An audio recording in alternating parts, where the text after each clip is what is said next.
Oui, encore bienvenue dans les dernières séances de cours de géoinformatique que nous avons offert à Campus et Henri Christophe dans Limonade. Donc, j'aimerais vous mettre là, je veux dire, nous allons parler de création de services web en Python. Et comme plan, nous allons parler de concept service web là. Nous allons voir qui s'allie, comment le différentiel de une application web ou bien un site web par exemple. Puis, nous allons présenter des éléments théoriques sur création en service web en Python. Et côté nous allons utiliser environnement et Django. Et puis, il y a un élément important dans la création application web ou service web, qui c'est comment pour configurer IRL, comment pour configurer pour lier à différents views. C'est un pilier et application qui est développé à partir du framework Django. Et puis, on a fait une séance de travaux pratiques. Pour travaux pratiques là, je pense que c'est des cas prend temps. Ça me compte faire, c'est démontrer tout étape yo, faire au bon côté pas, et puis, mais par la suite, même, nous capables de faire yo, bon côté pas nous, et puis si il y a quelqu'un qui a suivre, qui a fait même processus ensemble avec tout, ben c'est bien. Euh, Dans navigateur web, il y a des API qui disponibles. Pas certain que nous avons ouais, mais mettez contenu dans la présentation, hein, ben, nous-mêmes, nous capables de garder le contenu ça. Puis garder qui ça nous a fait avec. OK. Donc, on passe au premier élément. Donc, un service web, lui-même, c'est des applications web qui permettent d'échanger des données. Ça, extrêmement important.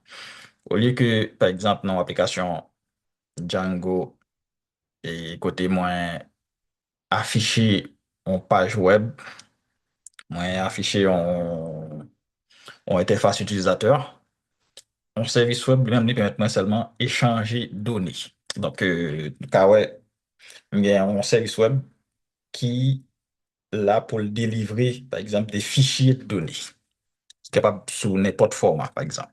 Et capable CSV, capable JSON, capable XML, etc. Donc, service web là même est capable d'échanger des données avec de l'autre application, qui est capable application web ou desktop, sans que deux applications ça yo. Donc, service web moyen avec application qui a interrogé service web moyen, yo dans le même langage. Donc, je suis capable de gagner un service web qui est développé dans Python, moi interroger avec une application web ou desktop qui dans l'autre langage. Donc, échange ça lui-même est généralement possible à l'aide de protocoles standardisés qui c'est les HTTP, puis il y a les TCP, IP, XML, JSON pour formatage de données. Donc, comment interaction en fait, la mécanique des mon service web, ben, on peut regarder dans l'image et ça là, moi j'ai un client qui va avec mon téléphone qui place une requête à l'aide d'un URL vers un serveur et puis serveur lui-même les retourner des données capables d'XML, capables de JSON par exemple. Donc serveur lui-même les retourne en réponse puis que le client lui-même est capable d'utiliser.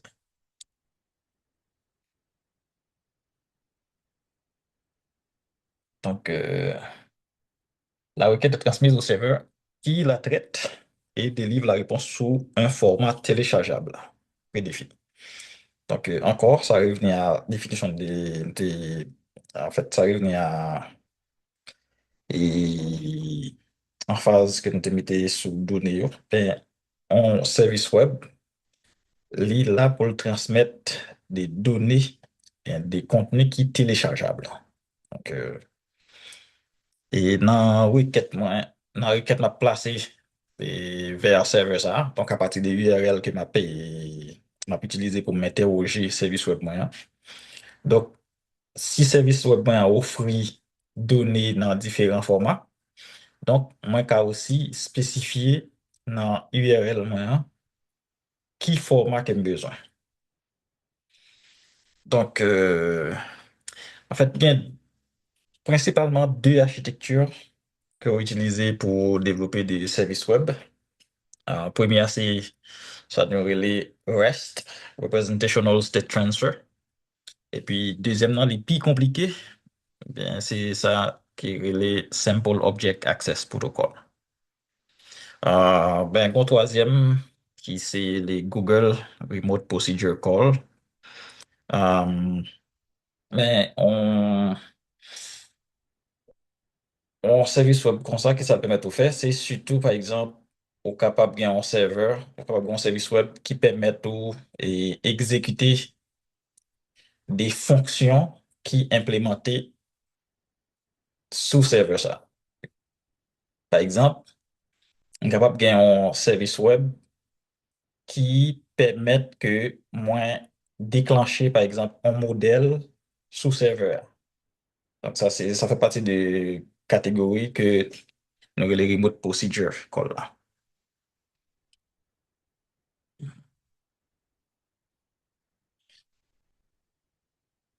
OK. En fait, ben, je te dis que c'est SOAPA, il est un peu complexe, mais on a pu se passer sous lui rapidement. Donc, SOAPA lui-même, comment le fonctionner? Ben, c'est un protocole de communication standard qui fonctionnait sous forme de séquence de messages. Et il utilisait surtout le format XML.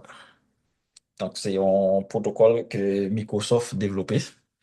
En fait, les mêmes qui ont fonctionné, et il y a un client, il y a un appareil client, il y a un appareil serveur, et puis qui héberge, c'est comme dans héberger et service web moyen. Ben, et c'est comme échange entre client et serveur, les fait sous forme de contrat. Côté, dès le départ, moi, c'est comme si on fait une sorte de ça relais en anglais, acknowledgement. C'est comme si on font, nous, son premier message entre client et serveur. Et puis, tout reste message qui a venir dépend de connexion ça qui me établi au départ là. Mhm. Donc, c'est comme son échange, mais est de, son échange séquentiel qui fait entre client et serveur. Côté tout reste message qui va échanger, eh bien, il dépend du premier échange qui était fait là. Mhm. Ouais. Donc, les services ou ensemble de requêtes permises ou offertes, les paramètres à fournir lors des requêtes, ainsi que la description des réponses qui sont reçues, sont décrits dans un fichier de type Web Service Description Language. Donc, et toute interaction, toute requête que m'a exécutée sous serveur moyen, qui est hébergé, qui implémenté le protocole SOAPA, eh bien, toute action ou bien opération ça yo décrit dans un fichier que les WSDL. Donc, tantôt, on a ouais, un exemple. Mais en gros, comment les systèmes, ben, comment approche l'architecture SOA a fonctionné. Nous avons que là, il y a un schéma qui a trois éléments. Web Registry, Service Provider, et puis Service Consumer or Client. Qui a ça fonctionné? Et on a commencé avec Service Provider.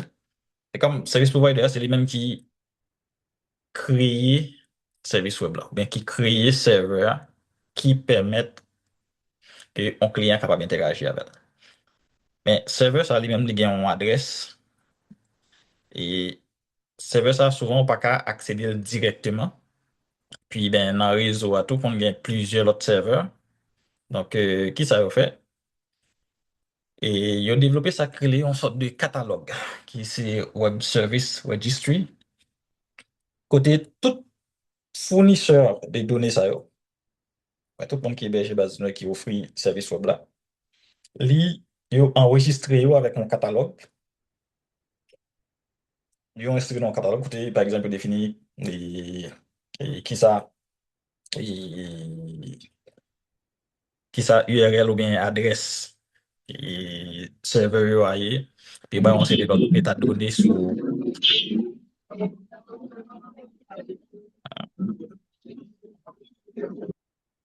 OK. Et puis bah, on fournit on sait des informations sous serveur yo. Puis à partir de Web Service Registry ça, hein, tout client qui besoin accéder données dans base de données ça yo, ouais, dans serveur ça yo contacter service registry là, pour garder qui serveur qui est disponible, qui données qui est disponible dans le serveur ça yo. Et puis par la suite, et client ça yo capable d'utiliser description que fournisseur yo bay dans fichier WSDL là pour capable à l'accéder serveur yo directement.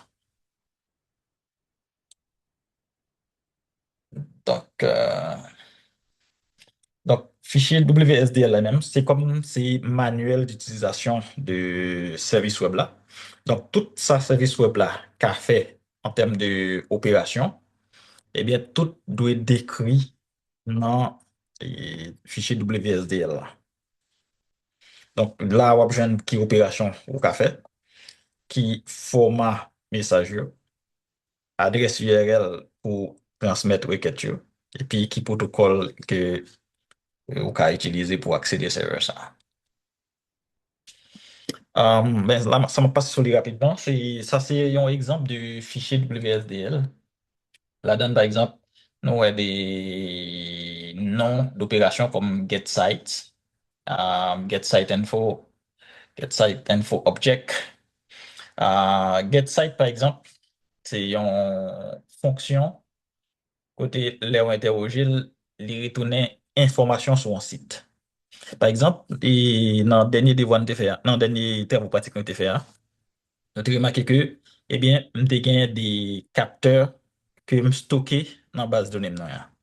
Eh bien, capteurs, ça, nous capable de voir comme des sites, eh bien, nous capable de un service web qui est attaché à la base de données, qui implémente fonction ça. Eh bien, là, on interroger serveur, lit seulement fonction ça, ou bien vu ça, il a seulement retourné toute information qui me permet moi décrit et site moyen, mais qui permet moi décrit capteur ça, côté le déployer et qui ça le mesurer, etc.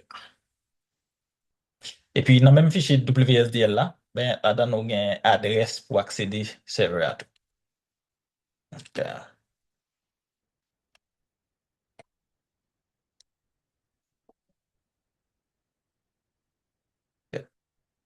Donc, ouais. Là, c'est, par exemple, là, c'est une page web qui dit et qui explique, par exemple, qui ça, et là, c'est moi, là, je suis capable d'afficher qui ça, et fonction dans le service web, moi, hein, bien opération qu'on a fait dans le service web. Donc, ça, c'est tout, ça, c'est un ensemble de API, ça, veut dire Application Programming Interface, qui est implémenté beaucoup de serveurs, non, bien, service web, moi, hein. Qui dit utilisateur, bien, s'ouvre les get info, get site info, information sur un site, ben, faut qu'on ballon numéro de site et puis là, après tout, non, métadonnées sous site ça. Donc, son façon pour décrire toutes fonctions que service web a implémenté. Donc, par exemple, il y a un service web qui a possibilité pour moi obtenir données sous un, par exemple, si je prends Campus Limonade là, ben, je suis capable de un service web qui permet étudiants regarder, par exemple, qui permettent à accéder notes, yo, qui permettent à accéder informations sur, par exemple, et dans qui cours ils ont inscrit, par exemple. Donc, on service web comme ça, ben, faut que moi, ait une page côté, moi, décrit toute fonction ça, yo. Puis moi, dit, mais qui ça pour bailler comme paramètre, et puis, mais qui ça la tout. On sort des manuels pour service web là. En fait, ben, on te dit que SOAP, il est un peu complexe pour implémenter. Et ben, dans le cadre de quoi, nous, on a travaillé avec deuxième approche là, qui c'est les Representational State Transfer. Donc, les mêmes sont un apport de développement des services web qui est basé sur les règles de conception des services sans état. Ça veut dire? Et les implémenter en service web avec architecture REST là, ça fait? Ça fait que, au lieu que dans SOAP, tu gain une séquence de messages qui dépendent du premier message que tu échangé, eh bien, dans le reste là, tout message que je échangé, yo tout indépendant. C'est comme à chaque message, moi, à chaque requête que je place, moi, obtenir réponse là, ben, serveur a oublié que j'ai un premier message que échangé avec. Donc, c'est tout message yo indépendant. Ouais. Donc, pour permettre l'accès aux ressources, donc, des URL identifiant les ressources ainsi que les opérations HTTP permises sont définies du côté serveur. Donc, dans le service web moyen, ben, et moins qu'a défini non seulement URL qui identifie les ressources, qui identifie qui ça serveur a retourné, mais on est capable de définir tout, bon côté serveur non, qui opération que un utilisateur a fait. Par exemple, requête get là, les mêmes sont requête côté moi des serveurs pour juste retourner une information. Par exemple, requête post là, les mêmes utilisé, c'est là, par exemple, moi j'ai des données externes que m'a soumettre by server ça, et m'a soumettre by web service ça. Donc, si service web là, il pas permettre pour faire une opération, par exemple post, bien put, etc., eh bien, opération ça, on pas qu'à faire. Donc, ça veut dire tout, si nous-mêmes nous avons des services web à développer, donc c'est donc à définir qui ça n'a permettre monde qui peut utiliser service web non, hein, monde qui peut interroger service web non, qui ça n'a permettre les faits. Est-ce qu'il n'a permettre seulement accéder données dans base de données qui alimente le service web non? Là, ça non juste implémenter des opérations get. Est-ce qu'il n'a permettre les soumettre données? Par exemple, une opération pour soumettre données. Et il y a une application que je déploie côté on dit par exemple son application mobile, côté je accéder et information sur géolocalisation utilisateur. Ben, pour m'accéder à information ça, ben, ça demande que l'aime fin accéder le bon côté utilisateur, pour m'utiliser le bon côté serveur, ben, faut que moi soumette information ça à serveur. Donc là, ça, son requête post pour m'utiliser parce que il y a des données qui sont sorties de bon côté client qui prennent bon côté et serveur. Donc, si je vais implémenter et si je vais implémenter requête, ben, possibilité pour donner, soumettre bon côté client vers serveur, ben, ça va qu'à faire. OK. Donc, en gros, c'est ça pour les services web. Ben, dans Python, en fait, l'écosystème Django, il offre deux bibliothèques que l'on peut utiliser pour développer des services web, mais avec architecture et REST là. Et première, c'est Django REST Framework. Ça, va utiliser le CC, par exemple, pour pas gagner des données et géospatiales qui vont partager, qui vont échanger. Puis, si toutefois, il y a des données géospatiales qui vont échanger, mais il y a l'autre bibliothèque qui est le Django REST Framework, JS, que l'on peut utiliser.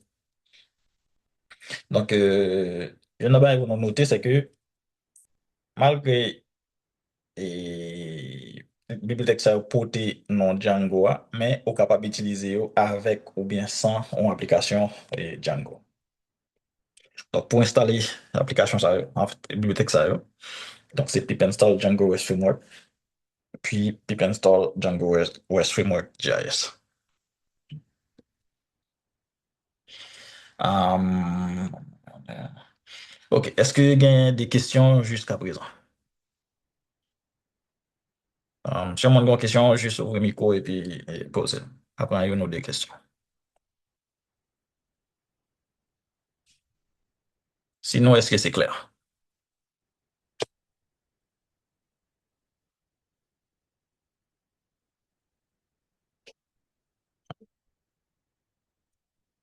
OK. Donc, pas de monde qui réagit. OK, ben, OK. Donc, c'est correct. Donc, on va le passer rapidement dans comment on crée un service web dans Python. Ben, effectivement, on va l'utiliser les bibliothèques de l'écosystème Django.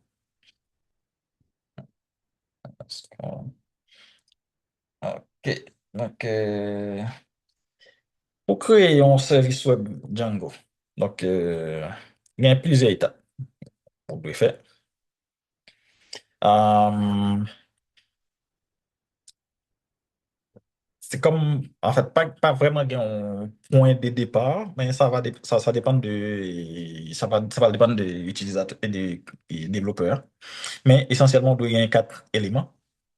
Donc, faut que moi gagne modèle, yo. Ben, modèle, yo, en fait, c'est composant ça que nous avons utilisé dans l'application Django, yo. Que, évidemment, faut que moi gagne vue, yo. C'est vue yo pour recevoir requête que l'utilisateur a placé là. Et puis, pour que il retourne données que le service web moyen il offre. Yo. Donc, faut que moi créer des URL qui permettent moi, et, qui permettent que moi faire une correspondance entre requête utilisateur va le placer yo, et vu que gagne dans le service web moyen. Et puis, et dernier élément qui est important, il faut que moi gagne ça créer un serializer. Par exemple, données qui sorti dans la base de données, yo, il y a une forme d'objets et côté me accéder aux propriétés, yo, mais ils pas formaté pour que moi transmette yo, et par exemple, sur une connexion Internet, par exemple. Ben, c'est serializer lui-même qui l'a pour que les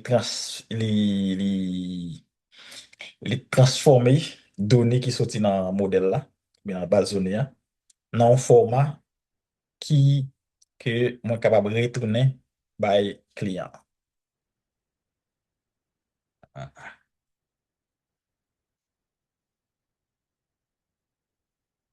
Donc, par exemple, on doit gagner on doit gagner un URL qui est formaté comme ça. Bien, lui-même, il permet moi, à partir les clients accéder à ça, ben, dans le service web moyen, moi, associer URL ça avec un vue, et puis, vue ça même, c'est lui qui va retourner information à l'utilisateur. Donc, architecture en service web en Python, basé sur Django. Bien, il y a trois composantes essentielles. Euh, les vues, les modèles et les serializers. Dans une application web basée sur Django, nous avons trois éléments. C'était les vues, les modèles et les templates qui permettent d'afficher une interface utilisateur. Donc, nous avons remarqué que dans l'architecture, ça, pour service web là, moi pas un template. Est-ce que y a un monde qui a dit pour qui ça m'a besoin de template dans un service web qui est basé sur Django? Nou ka ekri nan chat la, nou ka ouvri mikro nou epi repon.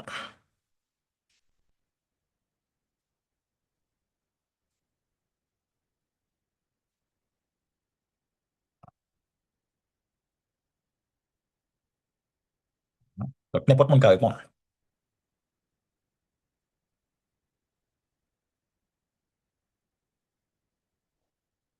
En fait, kon informasyon kle ke mte bay tantôt, la m'a komanse sou servis web yo. Donc, repon san la. Donc, ya. Ben, eske nou tande?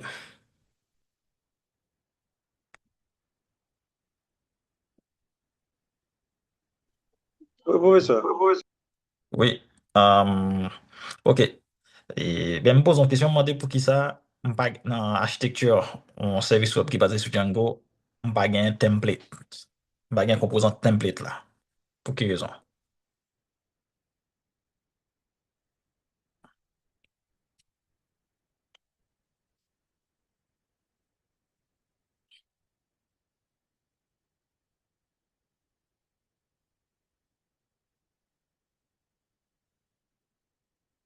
Ben, Et, les- professeur, oui, oui, bonjour. oui, bonjour. Là, quand un service web professeur va utiliser une interface, c'est l'élément de ça capable de comme un Exact. assisté C'est template là. exact. Voilà. Mhm. C'est ça que pense ça. Yeah. Parce que m'pa gen rien m'a pas affiché. Toutes données mi aussi transmettre de serveur à client. Ben, m'pa besoin de template là. C'est exactement ça que je pense.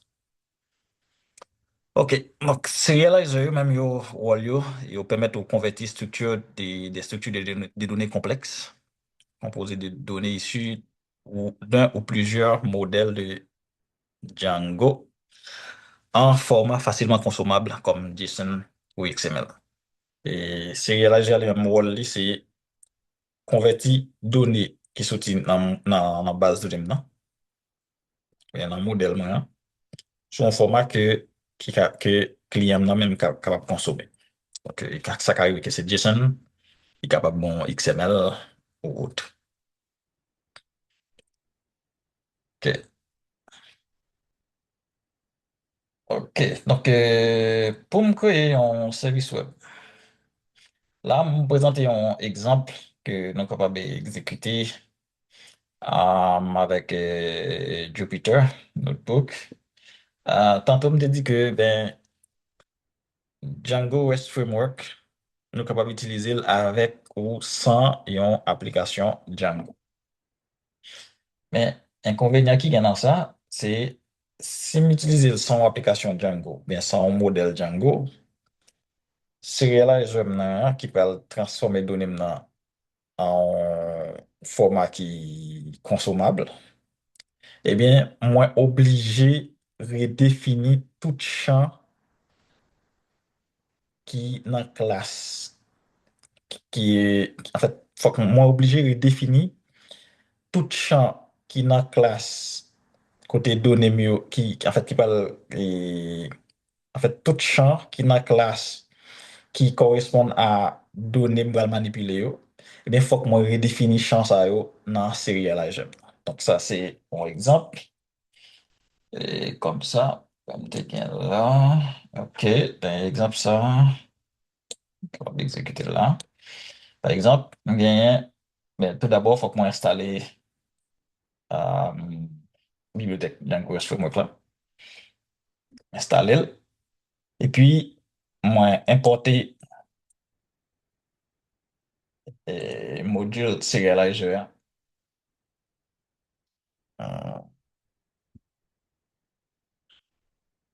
Et puis, ben, on réutiliser même classe que j'ai utilisé dans le dernier exemple. Moi, j'ai mis en classe ville. On va le montrer comment, en fait, l'idée, c'est de montrer comment Serializer est capable de passer en objet. Et puis, passer en objet. et puis les mêmes contenus qui gagnent dans objet ça, propriété objet ça avec valeur là dans yo, les transformer pour moi en dictionnaire, ou bien il est capable en forme JSON, format JSON. Ouais. Donc, classe visuellement définie comme ça, avec des attributs moins instantiels. Donc là, bah, c'est des valeurs by classe là comme instantielles. On y a là, serialisation, on y a j'aime définir, ben, moins définir comme encore en classe, mais qui hérité de en classe, qui est le serializer dans le module serializer, ça, qui est implémenté dans Django REST Framework. Il y en a pas pour nous remarquer, c'est que malgré bibliothèque nan relé Django REST Framework, ben, les pas relé, moi, relé avec REST Framework. Donc, champ ça yo, moi, redéfini yo là, tout champ ça yo, moi, redéfini yo. Et puis, moi, dit serializer égale ville serializer, eh bien, moi, passer instance de classe que moi, décrit, qui gagne même champ ça yo. L'idée, c'est là, je ça lui-même, il pral transformer tout contenu, mais toute donnée qui est associée à instance ça ou bien à objet ça en format dictionnaire, par exemple. Bien, là, me fait serializer égale ville serializer de Montréal, qui c'est objet ça. Bien, moi, qu'à afficher, donc, serializer, m'a bon structure là-dedans, côté, on qu'à afficher propriété qui c'est data, eh bien, il affiche ça. Donc, Si je sorti. Pas sorti? Oh.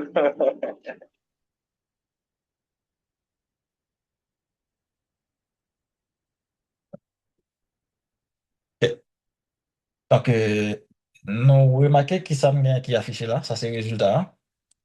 Donc, qui ça le fait? Il prend attribut nom et il est associé la valeur Montréal là. Pays, il est associé à Canada. Population, il est associé, attends, là, le gain 1,8.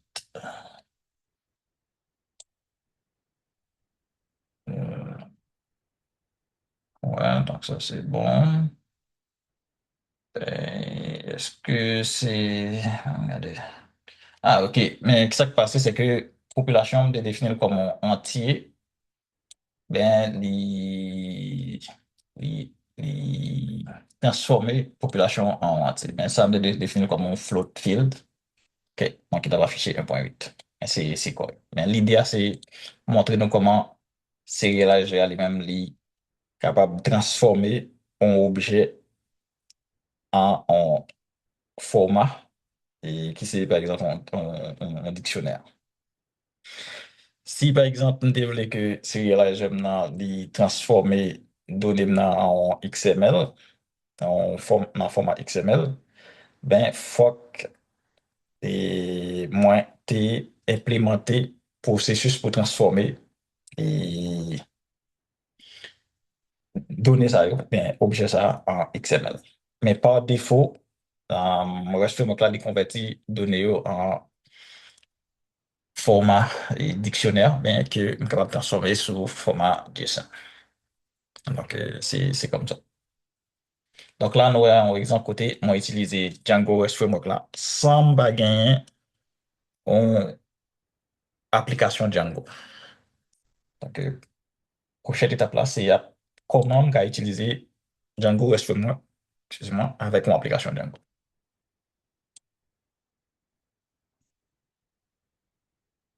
Ouais. Donc, ouais, quelque chose pas mis à jour. Ben, pour m'utiliser Django REST Framework, ou bien, et puis Django REST Framework JS avec une application Django, ben, il y en a pas qui me fait, c'est tout d'abord créer une application Django à partir d'un projet Django que nous carrément GeoWeb APIs, par exemple, que nous venons déclarer dans fichier settings moi. Et puis, moi, dois ajouter tout REST Framework et REST Framework JS dans l'application qui est installée. Donc, nous allons faire ça dans l'exercice tantôt. Donc, là, on a passé dans l'étape du travail pratique. Euh, Côté, dans le premier temps, et on va montrer nous comment Django, on va montrer nous comment web service allait fonctionner de manière simple. Et puis par la suite, et si nous avons temps, comme espérons nous avons temps, nous allons montrer nous comment moins qu'à attacher un service web à base de données que nous avons créé dans la dernière séance de travaux pratiques que nous avons fait. Donc là, nous allons réaliser les étapes de 1 à 5 dans le tutoriel ça. OK. Donc, dans le tutoriel ça, qui ça me fait? Et dans le premier temps, ben, moi, créé une application Django, dans le projet Django. Moi, défini un modèle que moi, les non-spatial cities. Donc, l'idée, c'est montrer nous comment moi capable de réaliser un modèle qui gagne données non spatiales et un modèle qui gagne données spatiales. Donc, ça, c'est façon de déclarer modèle qui gagne données spatialement, données non spatialement, yo. Et puis, par la suite, on gagne un exemple avec, ça c'est étape 1 à 5 réaliser là. Et puis, par la suite, on gagne un modèle qui gagne des données spatiales là-dedans. Polygon field, par exemple. Cities, etc. Donc, on va lancer ça là. OK. Donc, dans l'exercice ça, étape, c'est censé même étape que nous avons fait pour nous créer application et Django, nous avons créé dans la dernière séance là. Donc, encore, là, m'a cliquer sur le lien ça. Bon. OK. OK. Puis, attendez un instant. Là, ben, capable de lancer.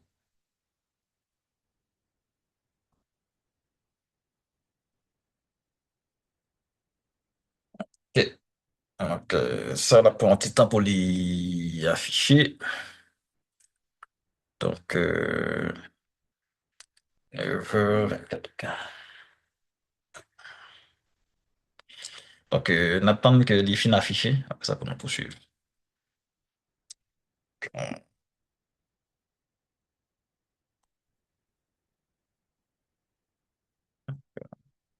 Donc, pendant que ça va afficher, bon, c'est me prendre 2 minutes break. Puis, après, tout.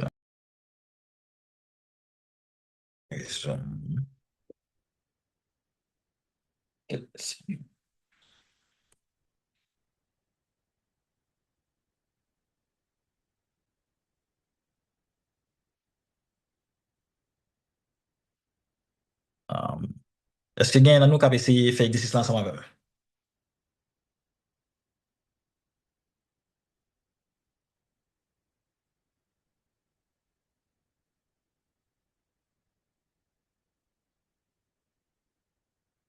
OK. Ben, c'est bon. Ah non, c'est pas encore fini.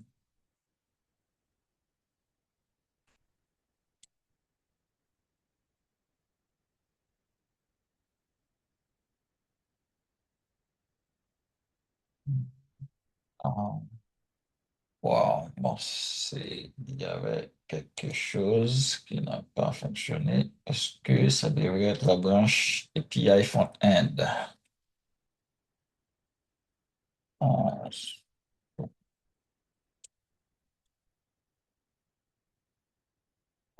je pense pas que c'est la bonne branche qui est affichée. Euh, ah, ah,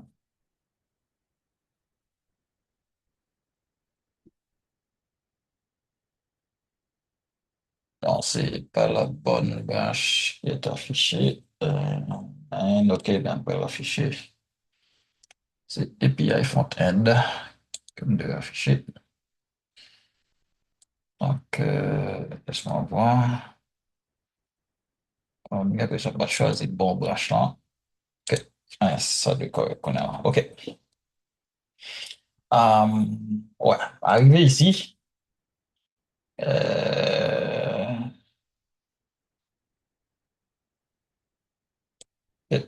donc là, je peux remarquer que, ben, premier bail pour me remarquer, c'est que environnement virtuellement, hein, qui là, il n'est pas activé, ben, il faut que moi active. Donc, je vais exécuter commande ça, yo, activer. Et là, OK. Est-ce qu'il y a une ça, et ça va faire? Donc là, on va installer peut-être Mario.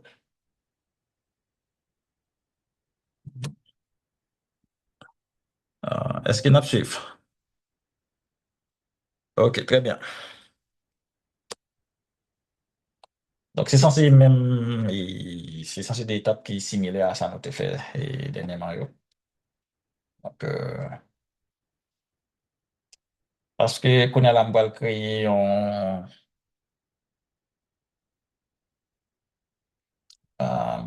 OK, donc là, on va gagner. OK, OK, ouais.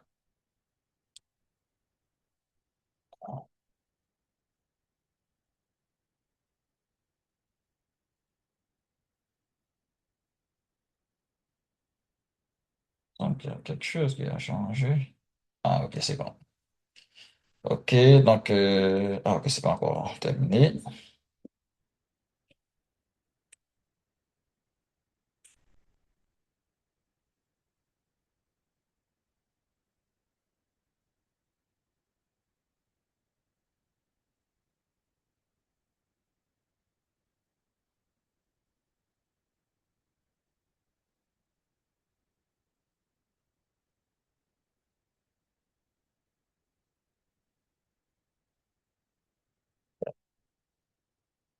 OK, c'est bon.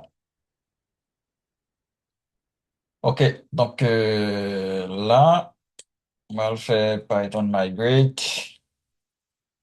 Ah, mais avant de faire ça, on va le montrer nous et en dans application GWebPage. Donc, attendez un instant. OK, dans la séance dernièrement, nous avons créé application GWeb App. Mais dans la séance là, on a créé application GWeb App APIs. Sauf que là, ben, dans branche ça, j'ai l'impression de tout et créer application jouer BPI là, mais c'est pas grave. Donc, si vous voulez, je vais l'autre nom. Je vais toujours faire Python migrate. Euh, mais avant tout, il y a quelque chose pour vous montrer, non? Modèle, voilà. Donc, non, c'est pas ici, c'est dans GWeb APIs. Donc, dans GWeb APIs, il y a un autre modèle qui est différent du modèle Django, hein. Côté, ben, m- modèle ça que je t'ai montré dans l'exemple, dans la présentation, ben, créé là. On va associer l'application GeoWeb APIs là. Et puis, il y a un modèle countries. Donc là, c'est utiliser des modèles qui sont plus simples que les modèles qui sont dans ODM, yo, comme en première étape. Et puis, il y a un autre modèle cities qui est associé à l'application GeoWeb APIs. OK. Donc, on a préparé un tutoriel là. Non. Ah, qu'est-ce que ça fait là? OK, c'est un peu plus bas. Ah non. Qu'est-ce que ça fait là? OK. OK. Donc, on va faire migrate pour me populer. Oh, sauf que ça arrive que le temps parce que euh, ouais. Donc, ça arrive que le printemps parce que si me fait migrate, ça prend et load tout est ça prend load tout données que me gagne dans la dernière séance là. Non, base de données qui fait le printemps. Allez, que- déjà, on va faire. On va retirer ça. Après ça, majeur. OK. Ben, OK. On va le faire migrate. Puis, là, ça fait ça. Donc, là, ça m'a migré tout, migré modèle qui dans l'application. Donc, migré. Ah, non. OK. Non, là, beaucoup qu'à utiliser manage pour puis voilà parce que maintenant, dossier projet qui c'est web côté application, côté module management puis voilà, il est localisé. Là, on va faire ça.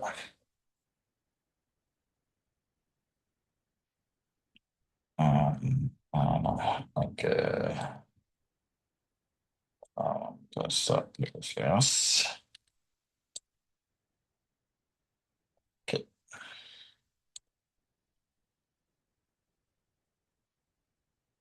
OK. OK. Donc, nous avons marqué là, ben, dans l'application GeoWeb APIs, moi, j'ai des, moi, j'ai deux migrations qui fait. Migration, ça veut dire que ça veut. Mais première, c'est migration pour modèle que j'ai créé là, dans Joua BPI, ça, qui gagne des modèles simples qui différents de modèles que moi gagne pour application, pour modèle observation des amateurs. Donc, là, nous avons remarqué que il y a deux applications, une GeoWeb App et puis l'autre la GeoWeb APIs. Chaque application, ça va capable de un modèle par exemple. Donc, dans GeoWeb App, il y a un modèle observation de la là. Et puis, là, moi, j'ai un modèle simple pour me démontrer qui genre API a fonctionné. Donc, OK. Puis, il y a l'autre fichier migration. Qui ça, fichier migration, ça, la donne? Fichier migration, ça, les mêmes. La donne, moins, mettez des fonctions qui prend des données, par exemple, Canada Cities, qui nous a manipulé dans l'exemple exemple antérieur. Il y a un autre fichier qui c'est ça, je crois que c'est, laisse-moi regarder, dans GWeb API statique, statique, JSON. OK, donc il y a deux fichiers qui viennent donner qui est constitué des limitations de provinces au Canada, Alberta, Saskatchewan, sûrement Jason. Ben, qui ça va le faire? Moi, je prends données ça, yo, et puis, données sur ville au Canada, yo, eh bien, je vais stocker yo dans un modèle ça que je développé là. Donc, countries et puis cities. Donc, à remarquer que c'est des modèles qui héritaient de Django Contrib GIS-DB. Donc, modèle ça est capable de gagner des attributs et spatiaux. Comme point field, polygon field. Donc, euh, deuxième fichier d'application ça. Donc, premier, elle même préparer modèle moins countries, non-spatial cities, avec cities pour charger pour créer une base de données. Puis deuxième migration maintenant, il même là pour que il prend données pour ville au Canada, yo, mais pour certaines villes au Canada, et puis des données pour deux provinces au Canada, stockées dans le modèle ça. Qui ça nous va le faire? Nous va le montrer, ben, les données ça va finir stockées, qui j'aime qu'à récupérer yo dans la base de données. OK.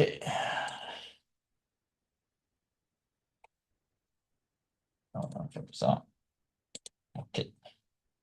Donc, dès qu'on a application GeoBPI sur ce framework, donc on va juste vérifier que l'information ça que était déjà dans fichier settings moyen.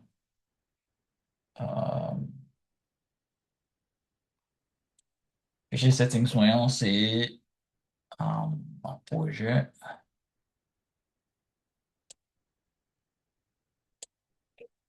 Donc, OK. Donc, changement ça a déjà fait. Et puis, l'autre étape là, c'est. Ah, oui, non. OK. Là. Là, on est dans l'étape 5. On va l'exécuter comme ça. Et qui va dans mon interface côté me exécuter du code Python et la donne. Donc, qui ça me va le faire? Dans l'interface que je vais gagner, je vais relayer modèle yo, je vais relayer serializer yo pour me faire toute opération dans l'interface ça, pour montrer nous que ça l'a pas affiché. Et non, là, non. Euh, copie.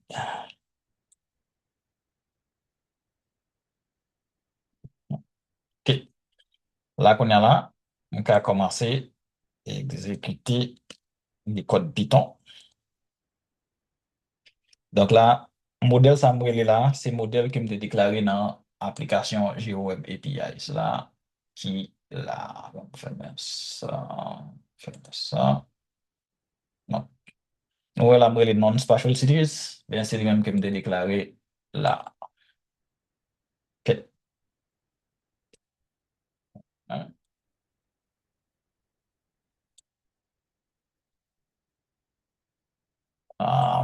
Serializer. OK, ça me peut montrer. C'est Serializer, lui-même. Donc,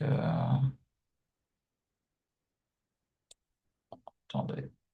Ah, je vais juste ah, là, ça n'a pas implémenté. On va aller dans le tutoriel là. Ah, ouais. Donc, il y a un problème, puisque là, ça me dit d'implémenter un peu sur le problème qui gagne dans la version, ça. Euh,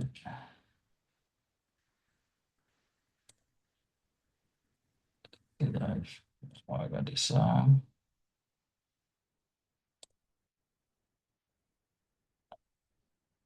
Non, c'est pas là.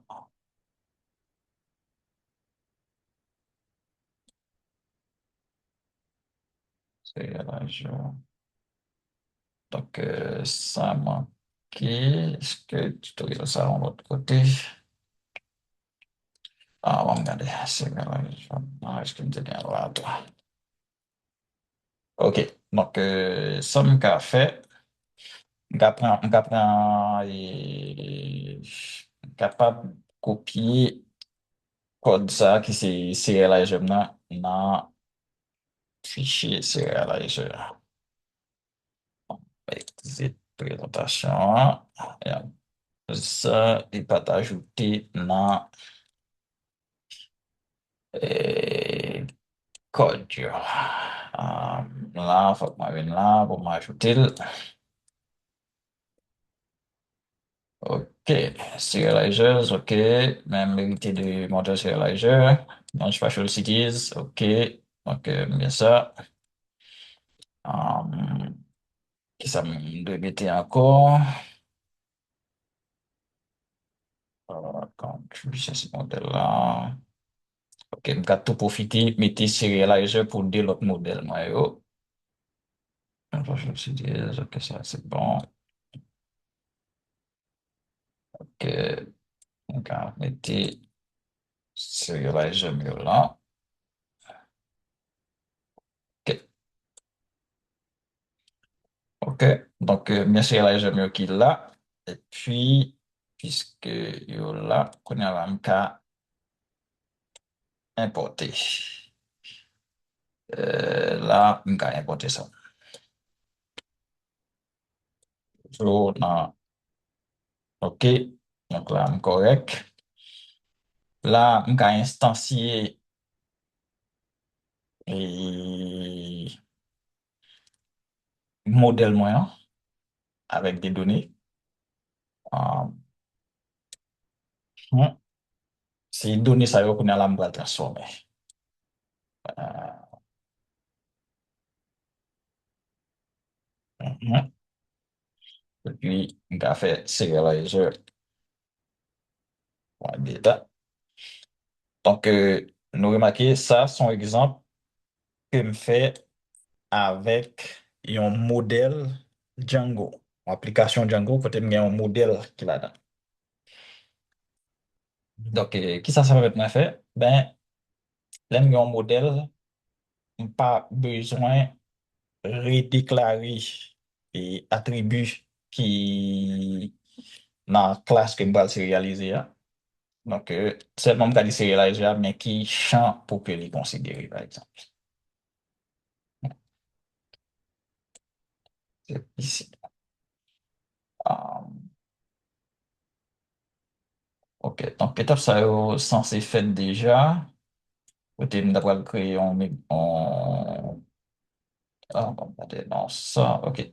Make migration. OK, là. Ça, je vais le prendre données pour mettre dans et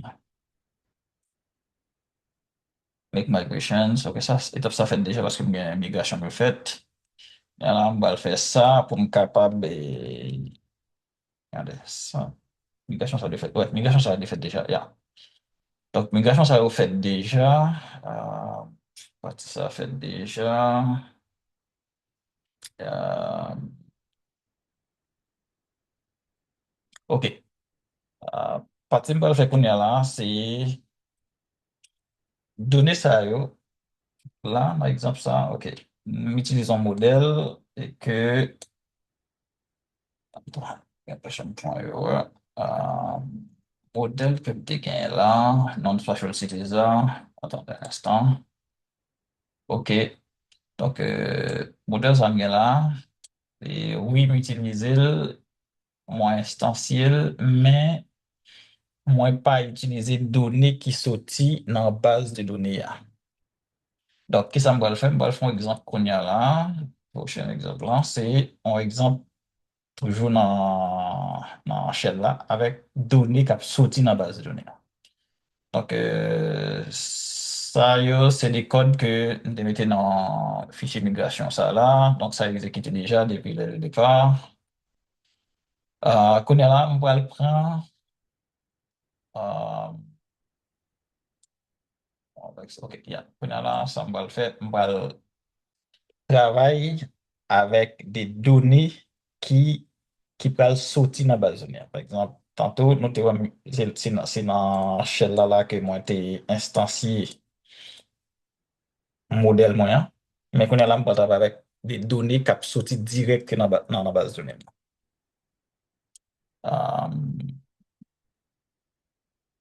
OK. J'ai importé ce site déjà. Ah non, c'est pas de quoi importer. On va importer site. Ah non, ça va pas copier. Donc, en premier temps, on travaille avec des données que moi instance, moi utiliser, moi rentrer directement dans shell là, mais qu'on est là, on va travailler avec des données qui sortent dans base de données. Donc, pour cela, moi importer class cities, on peut importer city serializer tout.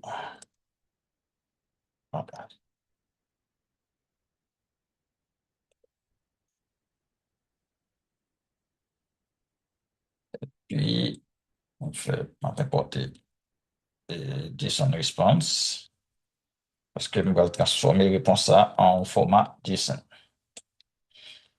Qu'on y a là, c'est côté, on va prendre données dans la base de données, hein.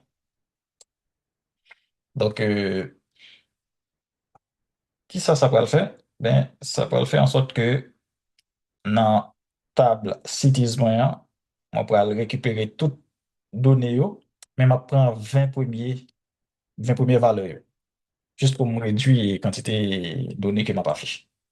Donc, encore, moi, dit que exemple, ça n'a fait là, son exemple côté, dans le premier temps, nous faisons exemple sans base de données. Nous allons faire exemple avec base de données. Côté données, c'est dans base de données absolue. OK. Donc, ouais, données dans CKIS. Là,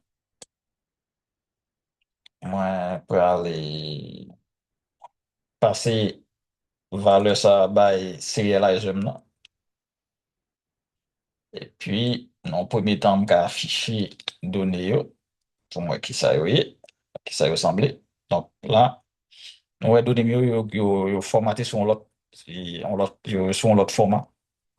Mais nous sommes capables de remarquer, par exemple, il y a des attributs coordinates, etc. Properties, city name, etc. Donc, ça, c'est un objet qui sortit directement dans la base de données. On dit besoin en fait, les 20 premières valeurs qui affichées là. Qu'on a là, réponse ça, en fait, objet ça, on peut convertir sous forme JSON parce que format ça, on pas qu'à transmettre li et j'en lié bah, en fait, à travers un web service. Donc, on va formater en JSON. Et c'est pour ça, moi, été importé classe JSON response dans Django. Alors, on va faire ça avec l'instruction ça. Alors, on va copier. On va montrer donc qui ça affichage là. OK.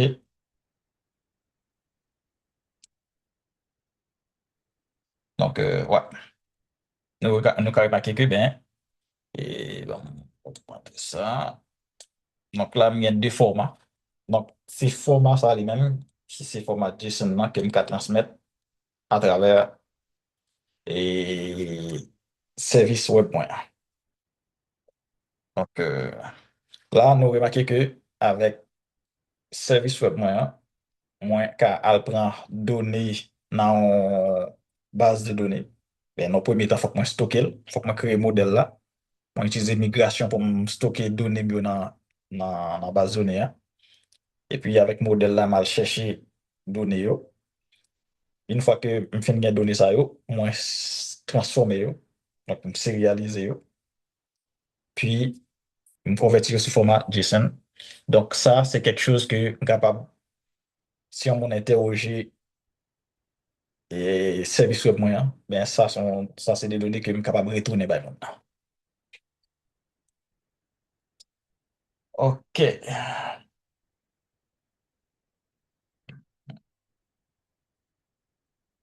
Donc,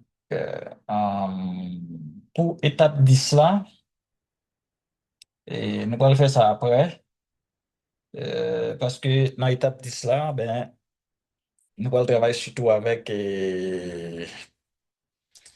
base de données que nous avons créées et dans la dernière séance là. Euh, En tout temps, on va regarder, ben, moi,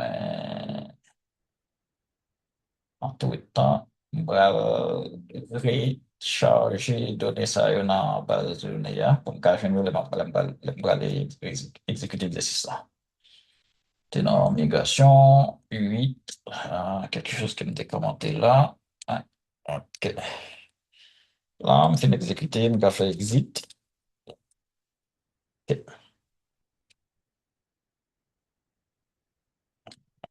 Donc, ça, on quitte ça à rouler pour tout le dans migration to apply. Ah, ok. Ah, c'est pas grave. En fait, on a besoin de sauvegarder les données que les besoins de faire migration 08 là dans la base de données, hein. Mais parce que je exécuté commande pour faire migration d'abord, et puis je commenté et instruction ça, qui fait que les données pas de charge dans la base de données, hein. Mais l'on fait migration avec Django. Django, Kembe, en fait, Django a enregistré information sur tout fichier migration que vous gagnez dans ma base de données, hein, qui fait que un fichier migration, on ne peut pas faire le deux fois. Donc, ça a demandé pour me changer l'information dans la base de données pour que moi sois capable de permettre migration en réaliser, mais c'est pas grave. Donc, ok. Donc, on a retourné dans la présentation encore. Donc, nous remarquons que ça, c'est le résultat qui était affiché dans Shell là. Et pour vous montrer comment et, un service web il fonctionnait. C'était moi aller chercher données dans base de données, transformer et puis donner ça capable de retourner par utilisateur. Euh, Nous allons passer rapidement dans la configuration URL yo, qui genre pour structurer URL yo pour que les utilisateurs les mêmes les interroger serveur là à partir des URL ça yo, qui genre pour structurer yo, pour capable de retourner différentes ressources par utilisateur. Ok.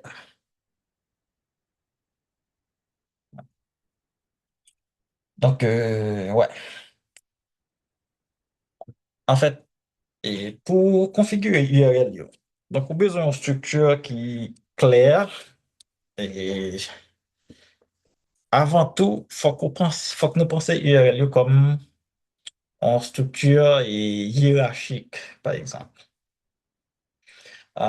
C'est vrai que leur construire URL yo, bon, c'est de liberté dans la façon capable d'implémenter yo, mais il est toujours pour une structure claire, qui est cohérente, et puis qui est capable de faire correspondre à chaque URL, à chaque view yo. Par exemple, si je une ferme, dans la ferme, il y a un champ. En fait, une ferme, non, délimitation ferme, non. Il y a un champ, yo, il y a des capteurs. Eh bien, si je développe un service web pour baser qui est déjà cette information, ça, yo, je suis capable de construire également sous une forme de hiérarchie. Côté, moi, dans le premier temps, je vais te montrer un exemple là, tantôt. Ah, ah, je vais montrer un exemple qui côté. Euh,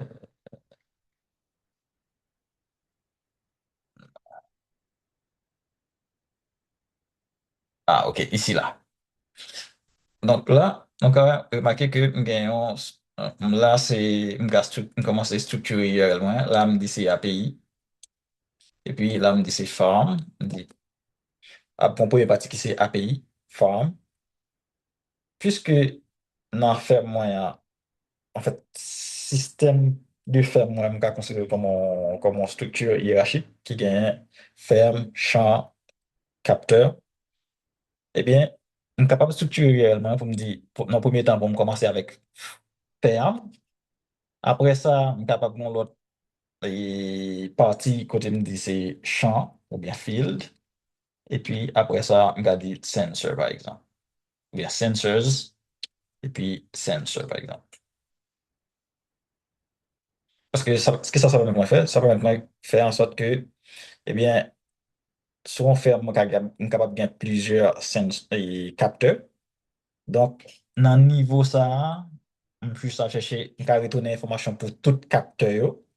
Et puis, alors que les on gagne sensor la donne, les ça me retourne l'information pour un capteur spécifique. Donc,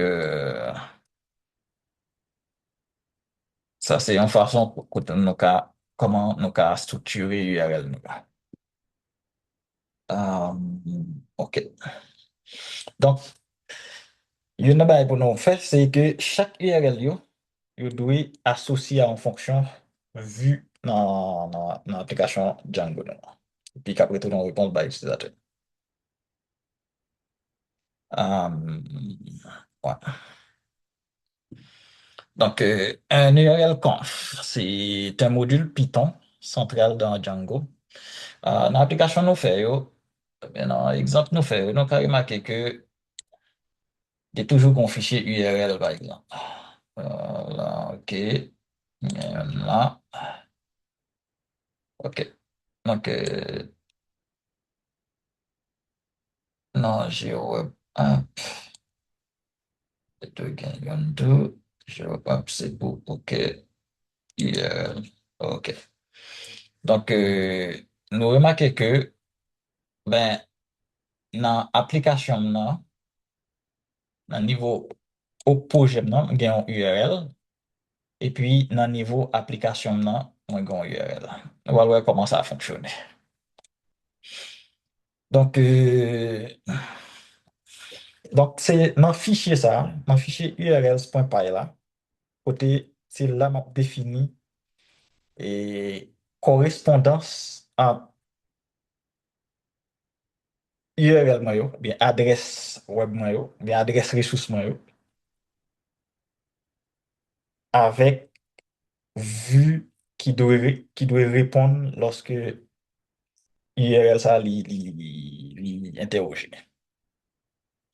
Donc, dans le fichier URL, ça, dans le module urls.py là, qui ça nous la donne, nous avons une variable clé qui c'est URL pattern. Et puis, nous avons une fonction path. Voilà. Puis, nous avons gagné une fonction tout qui c'est repath. En fait, fonction repath, là, il est compliqué dans le sens que l'on utilise pour ça qui est pour un concept qui est regular expressions. En fait, son façon molle pour que vous créez des URL et qui matcher, c'est comme si vous créez des patterns sans pas créer URL là de façon rigide. Par exemple, et là, si je prends exemple ça, euh, ok, si je prends exemple ça, qu'est-ce que ça me dit? Me dit, et fichier URL, moi, dans fichier URL, qu'est-ce que ça me dit? Me dit, si dans URL, moi, j'ai map, thème là, en fait, j'ai et caractère, ça va exactement comme ça. Map slash, eh bien, l'appli à views, l'appli à fonction qui c'est map view dans views, par exemple.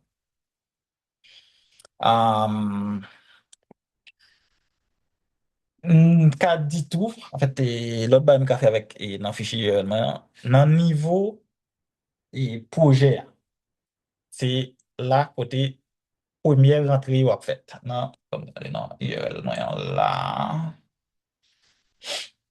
OK. Non, niveau projet, non, nous quand même mettre path deux points. En fait, guillemets, include GeoWeb App URL. Qui ça peut le faire? Bien, ça veut dire que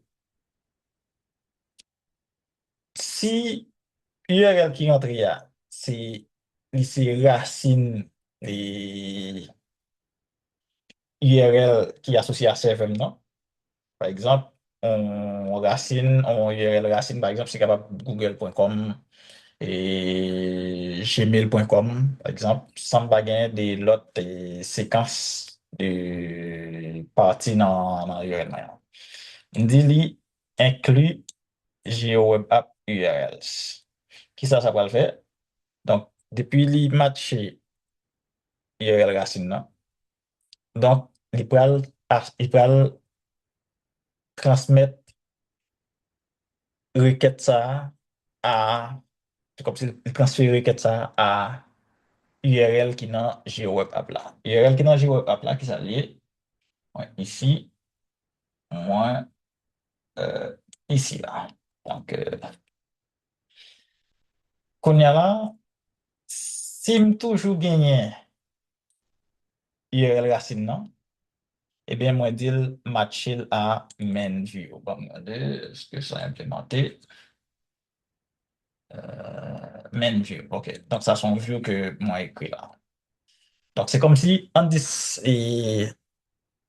serveur webman, si moi, il est cacl.com, par exemple. Ben, le cacl.com tapé dans le navigateur, dans le premier temps, est-ce qu'on afficher ça là? OK, bon, mettez ça là tout. On a bien fait. OK. C'est comme si me dit crcl.com, ben, si crcl.com tapé dans le navigateur, eh bien, transférer requête là, by GeoWeb App et puis URLs. Pourtant là, nous quand même pas aucune vue. Là, juste on transfère. Et puis, les arrivé là, moi dit, si c'est toujours crcl.com qui atteint et fichier ça, eh bien, relais et classe main view dans views. Donc, views moyen, c'est là lié. Donc, c'est vu ça qui répond. Les ça, donc ça sont ensemble des codes qu'il a donné. Les ça, c'est tout ça qui est dans fichier HTML ça qui va l'afficher devant l'utilisateur. Ça, c'est, en fait, ça, c'est un exemple des views. Et qui ça me dit encore? Si moi, là, mettez static map, par exemple. Me dit, là, ça veut dire, si moi, c'est cl.com/static map, eh bien, l'après les vu ça. Si moi, c'est cl.com/farm, eh bien, dit li carré vu ça. Si c'est cl.com/farm/sensor/sensor, bien, l'après les vu ça. Puis, vu au travail. Donc, son façon pour montrer nous hiérarchie qui gagne entre URL entre fichier ou bien module URLs.py de projet à application. Donc, tout entre eux a commencé dans URL qui est dans projet A. Et dans le niveau projet A, si vous voulez faire des associations entre URL yo et vue yo, mais si vous voulez tout, on peut faire association ça yo dans le niveau application yo. Donc, ça, c'est un exemple. Yeah. Donc, ça, c'est même exemple que ça, c'est ben, même exemple que me montré nous. Non, m'a pas montré nous là. Donc, je suis capable de mettre URL maillot pour rigide. Et puis, je suis capable d'utiliser regular expression que nous pas discuté là.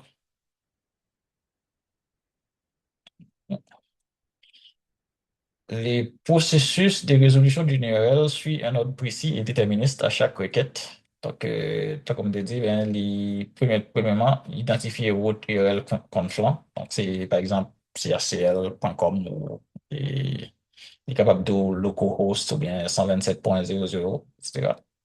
Donc ça, les définit dans un fichier settings moyen. Et puis, lecture des URL, les modules URL préparés et chargés, chaque pattern est testé dans l'ordre de déclaration. Donc, dans le premier temps, passer dans l'URL projet, et puis arriver dans l'URL et application mieux.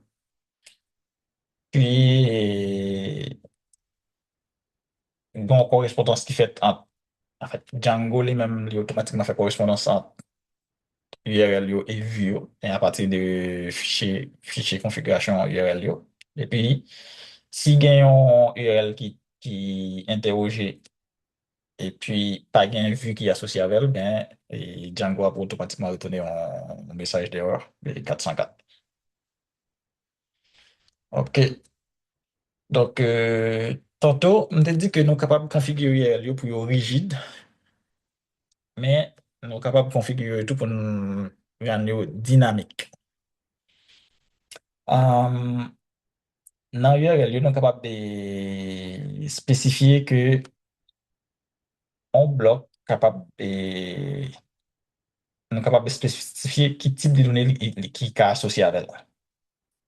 Si c'est un entier ou bien si c'est un string, bien en chaîne de caractères.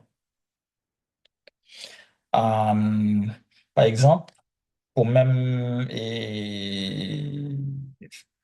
faire moins, en fait, pour exemple, que je fais dernièrement, on est capable d'un URL qui est formaté comme ça, farm, sensors, sensor, et puis là, moins dit, moins spécifié et type de données, yo, et puis moins spécifié un mot-clé qui c'est sensor ID. Eh bien, là, moins dit ça, c'est seulement un entier le capable. Pour ça, tout, on est capable de spécifier que partie ça dans URL moyen, c'est un string le capable. Qu'on est là, qui ça peut le passer? Dans vue non, je peux accéder à un mot-clé sensor code qui permet moi à récupérer information ça qui est spécifiée par utilisateur et puis information ça je suis capable de récupérer pour moi à interroger base de données là pour que moi tourne information par utilisateur. Par exemple là, je peux chercher information sur un capteur à partir du code qui est associé à capteur. Là, je suis capable de retourner information sur un capteur qui déploie non fait moins à partir des identifiants qui associés à capteur. Donc, ça, c'est juste un exemple comment nous sommes capables d'utiliser les chevrons pour que nous rendons URL nous plus ou moins dynamique. Par exemple, dans la base de données et qui nous construit dans les ensemble, ben, nous gagnons plusieurs capteurs. Chaque capteur, ça a un identifiant. Chaque capteur, ça a un sensor code. Là, on va pas construire et en fait, il n'est pas élégant, c'est une construit URL moyen pour que de manière rigide, côté à chaque fois, moi associe un URL directement à identifiant ou bien code on capteur dans la base de données. Ben, au lieu que me faire ça, ben, moi utiliser les chevrons pour me rendre et pour que me rendre et pour que me simplifier structure URL moyen. Par exemple, avec int sensor ID, ben, si URL ça, si on monte taper URL ça, par exemple, avec 42, eh bien, dans vue maintenant, on est capable attraper, même capable attraper valeur ça pour sensor ID. Donc, par exemple, vue maintenant déclaré comme ça, get sensor, request sensor ID. Donc, là, mettez valeur par défaut, c'est 1. Mais, dans requête 4 venir, dans vue, on va chercher valeur ça, et puis m'utiliser pour aller chercher information dans la base de données. Voilà. Puis c'est même là, c'est si par exemple, moi j'ai un texte et que dans URL pattern moyen, moi te dit ça c'est un string lié. Euh, OK. Donc, donc Django, il peut être non modularisé et autre chose, structure URL. Yo. Donc, on parlait de ça déjà. Ça, c'est une façon de capable modulariser yo, pour rendre les URL. Yo. En fait, pour séparer et URL, yo, mais association entre URL et view. Yo. Donc là, ce qui s'est passé, c'est que si je gagne un projet, côté je gagne plusieurs applications qui sont dans le projet, ça, eh bien, je suis capable, et, par exemple, là, on va dire ça comme ça, pour me dire, si c'est URL racine qui arrive, ben, transférer message là-bas, GeoWeb app URL.py. Là, je suis capable de dire, inclus et URL qui n'a GeoWeb app API. Ça. Donc, son façon de dispatcher, ça n'a pas fait une copie.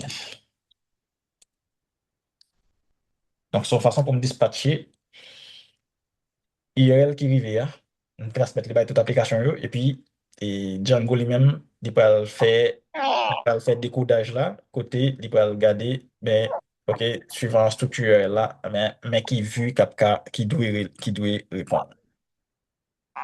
Euh,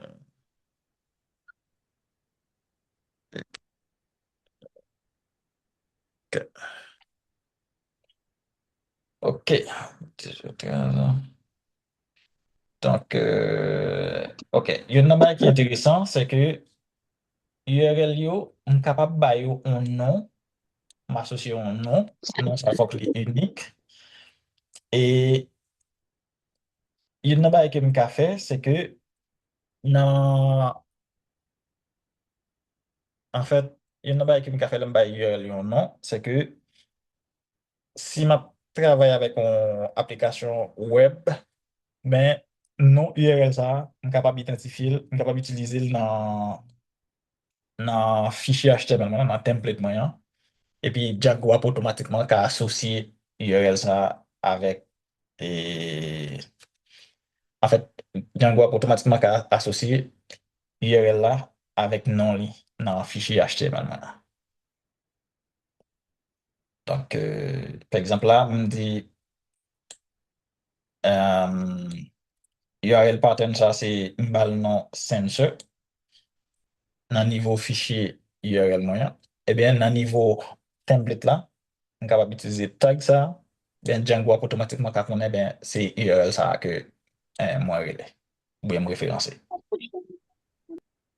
Donc, comme bonne pratique, et donc, il est important pour nous nommer toute rupture. Donc, toute possibilité et que nous implémenter dans côté vue nous, mais il faut que nous, il est important pour que nous associons URL avec eux. Donc, puis, il faut éviter le hard coding si ce n'est pas nécessaire. Surtout le travail avec beaucoup de données. Par exemple, dans le cas de données qui sont manipulées sous ferme agricole que nous t'ai utilisé données. Yo. Donc, il y a plusieurs capteurs. Mais dans le cas ça, l'important pour que il y ait des URL qui sont dynamiques, côté m'ba associer chaque URL à un capteur spécifiquement. Donc, l'important pour nous modulariser les URL yo avec fonction include là, qui va être que, par exemple, dans le niveau projet A, on est capable de transmettre on requête vers URL qui dans chaque application. Là. Donc, OK, choisir le bon convertisseur. Donc, suivant et type de données que on va utiliser dans URL pour rendre dynamique, ben, il est capable de spécifier type, par exemple, int, UID, slug, etc. Ordre des patterns sont évalués dans l'ordre. Donc, il y en a qui gagne, c'est que l'important,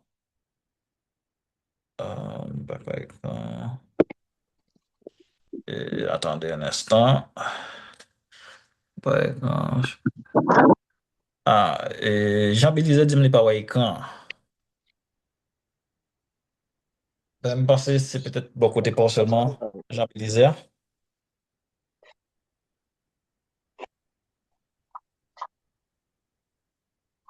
Yeah.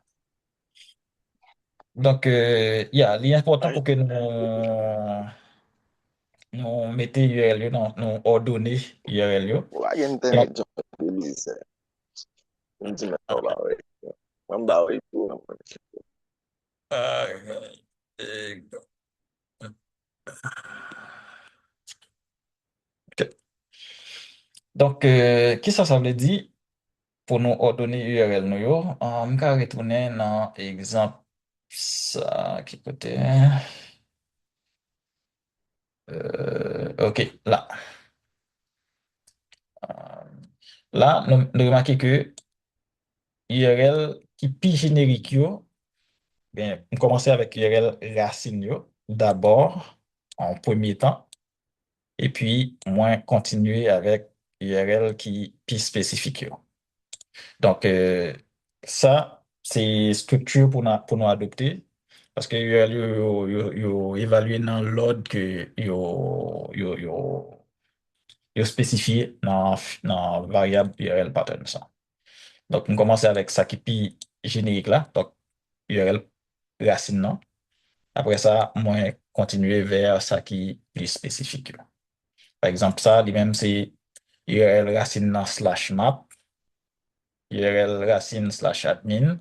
Donc, il faut que je mette URL racine non avant. C'est un autre exemple encore.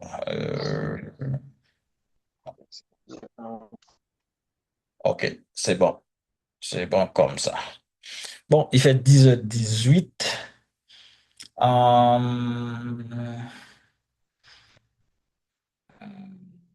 Ouais, donc là, dans dernière partie dans l'exercice là que nous avons fait, bon, regardez, OK. Ben là, moi, je vais juste montrer nous qui ça résultat à pied. Et puis, nous avons campé là, nous avons un petit temps pour nous parler des projets. Yo. Donc là, c'est étape 10 dans le tutoriel là, côté nous allons faire tout le processus là, sortir dans interroger un serveur de l'externe et puis jusqu'à obtention de données que le serveur ça tourné. Mais on travaille avec données que nous avons sauvegardées et la base de données noire dans le dernier exercice. Donc, mais tantôt nous te parlé de serialization, ben, dans le contexte ça tout, et moi, nous avons implémenté un serializer, comme nous avons un modèle de données qui est défini déjà, donc nous juste définir à qui modèle que serializer ça lié associé, à qui application, on va faire ça là. Donc, si nous commençons avec serializer, ben, nous avons dit mais maintenant qui application, mais à qui application lié associé, ben, à qui modèle lié associé, mais qui champ dans le modèle ça qui gagne données géométrie. Parce que là, m'a servi avec Django REST Framework JS. Et puis, je suis capable d'implémenter une vue qui retournait information sur un seul capteur dans la base de données. Non? Donc là, nous avons dans vue, moi, j'ai un paramètre sensor ID. C'est le même paramètre ça que je défini comme int dans URL moyen. Donc là, je vais récupérer. Donc là, une fois que je vais une fois que requête la fini, je vais récupérer sensor ID a, et puis moi agir sur lui. Par exemple, là, je dit et je vais dans la table sampling features dans la base de données, je vais filtrer pour me regarder qui capteur qui gagne identifiant ça. Et puis, je passe l'information en bas sur la GEM, et puis je vais retourner en réponse. OK. Si sensor ID ça pas correspond à aucun sensor ID dans base de données, non, je vais juste retourner une réponse qui est vide. Bien, je suis capable de retourner un message d'erreur. Tab nous utilisé, c'est Sampling Features que nous avons dans la dernière séance. Là. Donc là, nous avons attribut géométrie, qui c'est Feature Geometry. Une non table là, c'est Sampling Features, c'est lui-même nous défini dans Serializer parce qu'il faut Serializer qu'on ait information sur eux. Et puis, dans API, nan, ben, me définit ça. Et dans URL moyen, moi, définit ça comme ça. Parce que la distinction que je me fais ici et là, c'est que et depuis le niveau application, moi, dit si URL la ligne avec URL racine nan slash API, eh bien, la transférer requête ça by fichier URL dans application GeoWeb API. Donc, là, en fait, là, juste mettre API, c'est juste pour me faire une distinction entre ça qui est API et ça qui est une application web qui me créée avant. Donc, dans le niveau API, qui ça vient structurer et URL comme ça, si je une forme, eh bien, après les views, get form metadata. Donc, là, ça, on va accéder à toute information qui vient sur ferme, non? Si URL structuré comme form sensors, on dit lui aller prendre views.getSensors metadata. Et puis, s'il est structuré comme ça, ben, on va prendre information, prend information, ma retourne information pour un seul capteur. Qui ça fait? Ça fait en sorte que dans l'enfin lancer serveur non, l'enfin exécute tout code ça yo, et puis me lancer serveur non, et je suis capable d'accéder URL slash racine slash API qui me spécifié qui côté là, qui ça va le faire. Même te dit, OK, dans le premier temps, ah, OK, là, moi dire, qu'est-ce que ça, OK, là, qu'est-ce que ça me dit? Il me dit si réellement venu avec route là, racine dans slash API, eh bien, dispatcher vers GeoWeb App APIs. OK, on va voir ça. Puis, là, son exemple de réalisation structurelle, ça. Donc là, ça, c'est ça qui racine, c'est ça qui URL racine, non? 127.0.0, etc. UML comme port, slash API qui me définit au niveau de projet, non? Et puis, même URL, ça, elle dispatcher vers URL qui est dans le App API, ça. Eh bien, qui ça va le faire? Ça va seulement accéder fichier view qui c'est get full metadata. Qui ça va le retourner? Get full metadata, qui ça va retourner, il retourner information sur et ferme. Donc, donc là, donc, c'est une information qui est affichée là sous format JSON, que je télécharger. Donc, si par exemple, m'aller avec, je me fais lancer simplement, si je tape URL qui est associé à API, form, sensor, et puis là, je bien identifier pour capteur,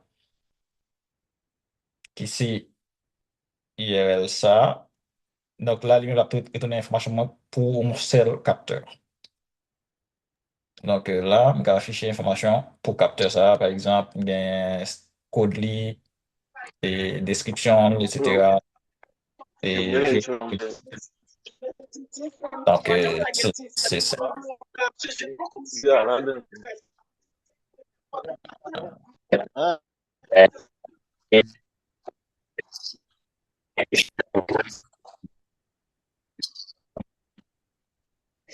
Gilles, est-ce que vous pouvez éteindre Nicolas, s'il vous plaît?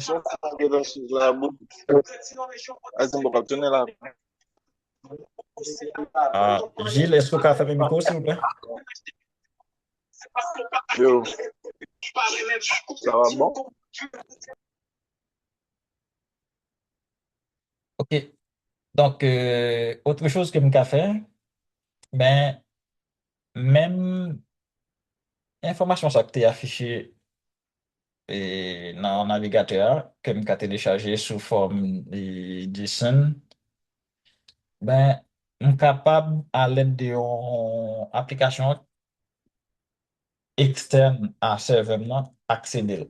ben, comme là, me dit externe, ben, c'est une application qui dans l'autre environnement, parce que tout de ça, parce que c'est une application que moi exécuté localement. Donc, je juste une application qui dans l'autre environnement qui relie et service web moyen. Donc, je vais utiliser Bibliothèque Request pour que moi regarder qui ça, lien ça, bien URL ça, tout retourner bon.